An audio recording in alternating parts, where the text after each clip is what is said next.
With social media sites being used by 1/3 of the entire world, they've clearly had a major influence on society. But what about our bodies? Here are 5 crazy ways that social media and the internet are affecting your brain right now. Can't log off? Surprisingly, 5 to 10% of internet users are actually unable to control how much time they spend online. Though it's a psychological addiction as opposed to a substance addiction, brain scans of these people actually show a similar impairment of regions that those with drug dependence have. Specifically, there's a clear degradation of white matter in the regions that control emotional processing, attention, and decision-making. Because social media provides immediate rewards with very little effort required, your brain begins to rewire itself, making you desire these stimulations, and you begin to crave more of this neurological excitement after each interaction. Sounds a little like a drug, right? We also see a shift when looking at multitasking. You might think that those who use social media or constantly switch between work and websites are better at multitasking, but studies have found that when comparing heavy media users to others, they perform much worse during task switching tests. Increased multitasking online reduces your brain's ability to filter out interferences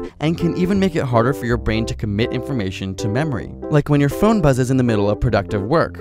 Or wait, did it even buzz? Phantom vibration syndrome is a relatively new psychological phenomenon where you think you felt your phone go off, but it didn't. In one study, 89% of test subjects said they experienced this at least once every 2 weeks.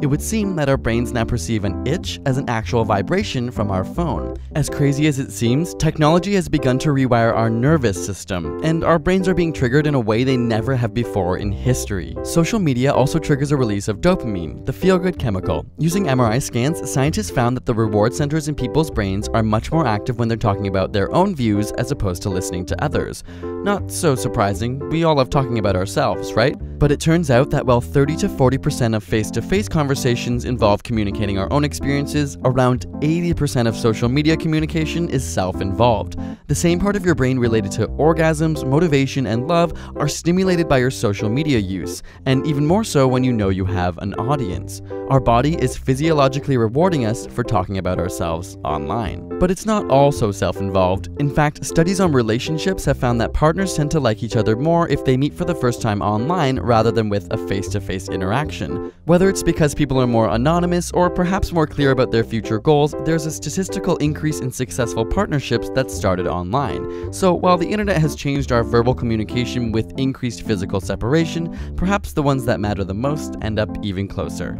Speaking of social media, we had you ask us questions on Twitter, Instagram, Facebook, Tumblr, Google+, and every other social platform we could find, and did a Q&A video over on ASAP Thought. So if you feel like getting some insider info on ASAP Science and behind the scenes, check it out with the link in the description.